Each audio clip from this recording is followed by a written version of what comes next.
Halo teman-teman, kembali lagi bersama aku Faiza Fatasya dengan NIM 2122024. Aku jurusan Komunikasi Penyiaran Islam. Aku membuat tugas ini untuk memenuhi ujian akhir semester jurnalistik. Nah, aku mau membahas lagi nih. Kan yang kemarin aku membahas tentang Terry Lee. Dan sekarang kalian pasti tahu sastrawan yang terkenal di Indonesia, novelis yang memang legendaris ya di Indonesia, yaitu Habibur Rahman El-Shirazi. Salah satu karyanya yang sudah disinetronkan, yang sudah difilmkan, yaitu Ketika Cinta Bertasbih, dan masih banyak lagi. Nah, aku mau membahas tentang novel beliau yang juga diangkat ke layar lebar, yang bertemanya itu Al-Azhar, Mesir, Kairo. Nah, pasti kalian udah banyak yang ketebak itu apa sih gitu kan. Nah, ini tuh berceritakan tentang pemerannya ada sosok Fahri. Nah, di sini ada sosok Fahri. Fahri ini benar-benar mempunyai ambisi yang kuat banget. Beliau itu kuliah di Al-Azhar Kairo, Mesir. Beliau mendapatkan beasiswa di sana. Beliau memang benar-benar itu ambisi dan ingin mendapatkan gelar magister di sana. Dan Fahri ini banyak belajar terus. Dia itu nggak mikirin apapun kecuali yang dia itu kepengen, cita-cita dia dapat dan ambisi dia pun tercapai. Dan dia, Fahri ini nggak pernah dekat sama perempuan manapun kecuali ibunya, adiknya, dah itu doang.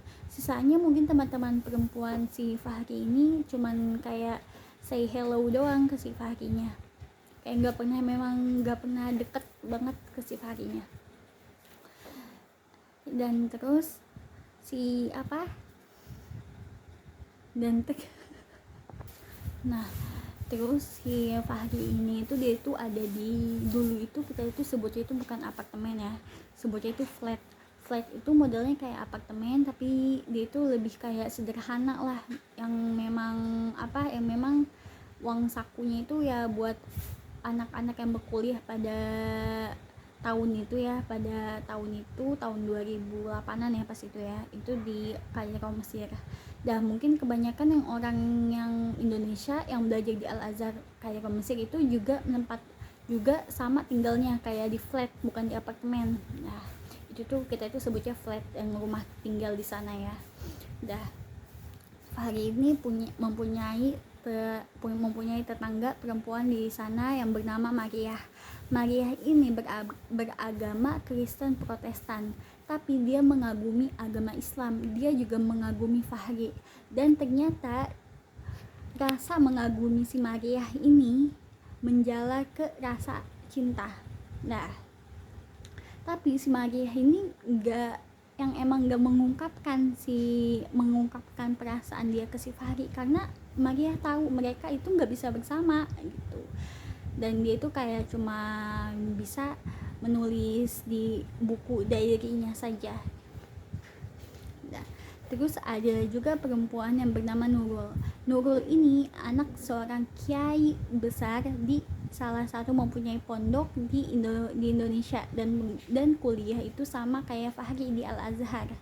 Nah, tapi si Fahri ini tuh juga suka sama si Nurul, tapi gara-gara memang si Nurul ini anak kiai, si Fahri itu kayak ngerasa minder, kayak ngerasa nggak cocok sama si Nurul, nggak layak sama si Nurul, karena si Nurul ini tuh derajatnya itu ibaratnya itu lebih tinggi dari si Fahri, karena si Nurul ini anaknya seorang kiai. Nah, terus Nurul ini juga suka sama si Fahri, tapi dia tuh kayak cuma nebak-nebak si Fahri suka nggak ya sama saya gitu. Dia tuh yang memang juga nggak pernah mengungkapkan, jadi dia itu kayak cuma bertanya-tanya doang ke dalam ke diri dia sendiri, ini si Fahri suka nggak sih sama saya gitu kan. Memang kebanyakan perempuan seperti itu. Dan terus juga ada Nura ini tetangga flatnya si Fahri sama si Maria. Dan Nura ini tinggal di belakang apartemennya deh kayaknya. Itu tuh setiap malam si Nora ini selalu disiksa sama si ayah tirinya.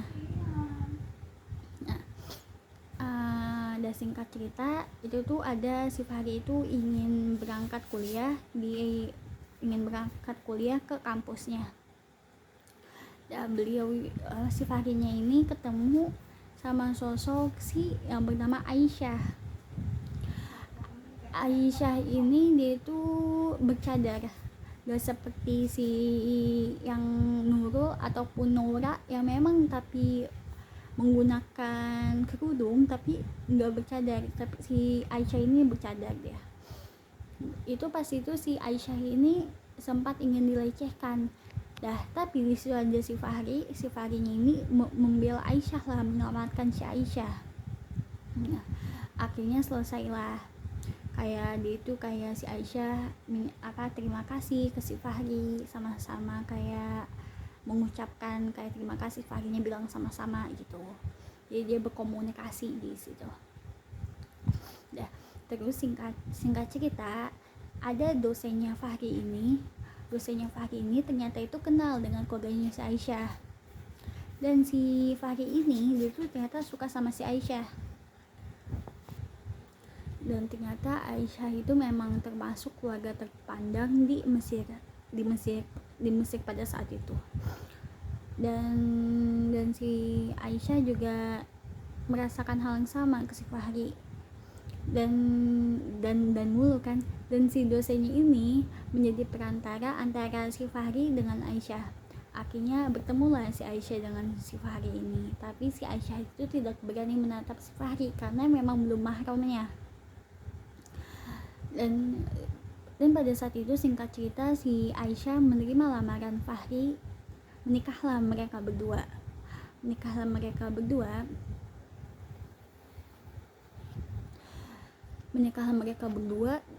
Itu memang pas setelah menikah bukannya malah kayak mereka hidup bahagia, mau mempunyai anak, tidak, bukan seperti itu ceritanya.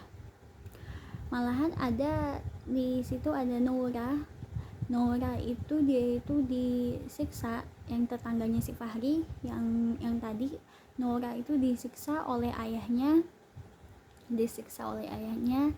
pernah sempat dijual oleh ayahnya ke dalam kayak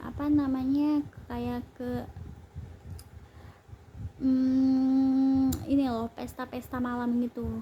Nah gitu, kayak rumah malam. Nah si Nora itu dijual oleh ayah tirinya ke situ. Tapi si Nora itu nggak mau dong. Akhirnya pas itu ditolongin lah sama si Fahri ini. Ditolongin lah, itu udah babak belur mukanya si Nora. Itu ditolongin sama Fahri. Itu kayaknya itu terjadi sebelum si Fahrinya itu nikah. Iya, itu terjadi. Itu tuh ditolongin sama Fahri. Ditolongin itu tapi tidak yang kayak berlebihan, enggak. Si Fahri kayak cuma kamu kenapa gitu doang gitu. Kayak memang rasa kasihan terhadap tetangga kan. Nah tapi si Nora ini ternyata suka sama si Fahri. Si Noranya itu akhirnya menjebak si Fahri agar menikahi dia. Nah tapi itu tuh diproses secara hukum. Si Fahri bilang enggak, bukan saya yang menghamilinya. Itu posisinya si Nora itu dalam berbadan dua. Nora hamil. Kita jeda dulu karena sedang azan. Nah terus si Nora ini bawa si Fahri ke pengadilan karena memang si Nora bilang bahwa yang menghamilinya itu si Fahri. Dan tapi kan Fahri karena memang bukan dia yang menghamili si Nora, ya bilang dengan tegas bahwa bukan saya yang menghamili si Nora. Dan pada saat itu pas lagi hangat-hangatnya rumah tangga Fahri dengan si Aisyah, yang kalian ingat yang tadi saya bilang itu ada Maria yang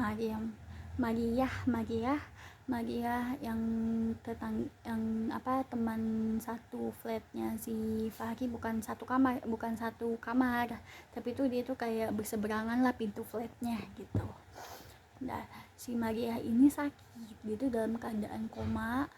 Dia tuh bener-bener koma, dia tuh bener-bener gak bangun. Rasa sakitnya itu karena rasa komanya si Maria ini itu tuh bukan karena sakit atau apa, tapi karena dia itu sangat merindukan sosok Fahri gitu.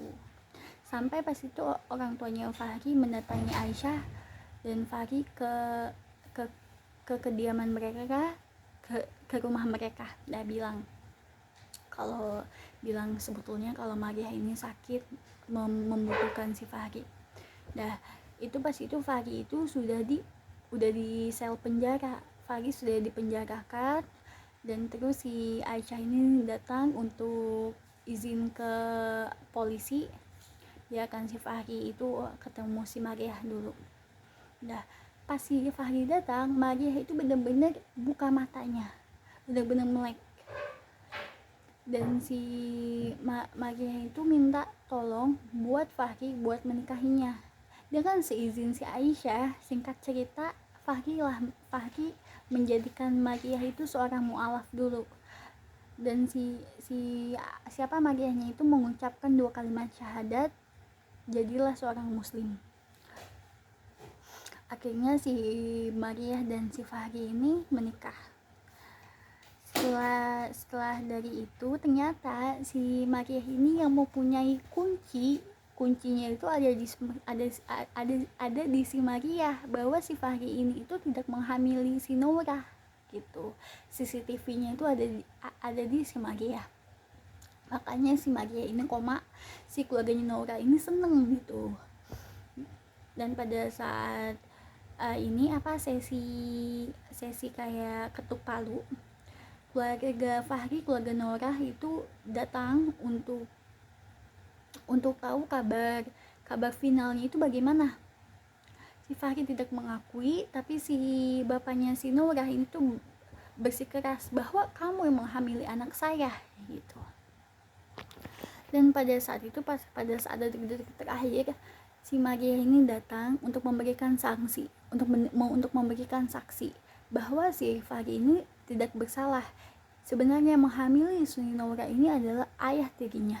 Si Maria itu melihat dengan mata kepalanya sendiri bahwa si Nora ini disetubuhi oleh ayah tirinya sendiri.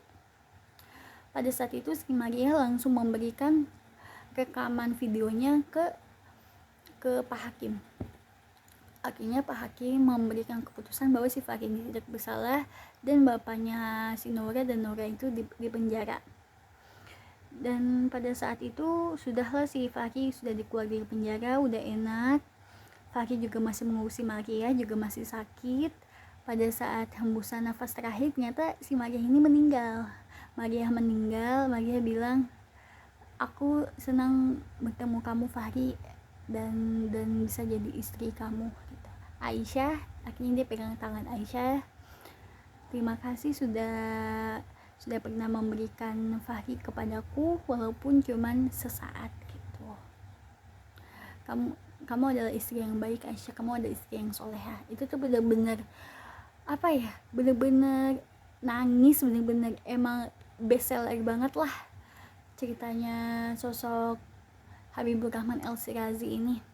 Nah itu pas akhir cerita, akhirnya si Maria meninggal, si Fahri lah yang memang hidupnya itu cuma sama si Aisyah ini gitu. Walaupun banyak perempuan yang memang datang ke kehidupan si Fahri, yang memang Fahri ini cuma ditakdirkan oleh Aisyah.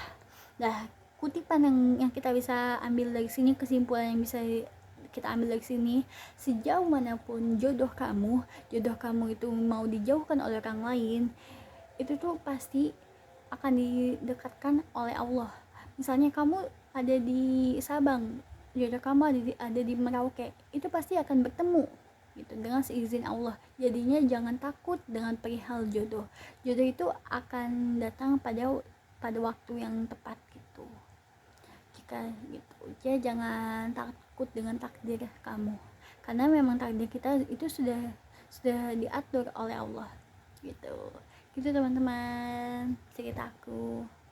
Nah, bye bye, ketemu lagi di cerita selanjutnya.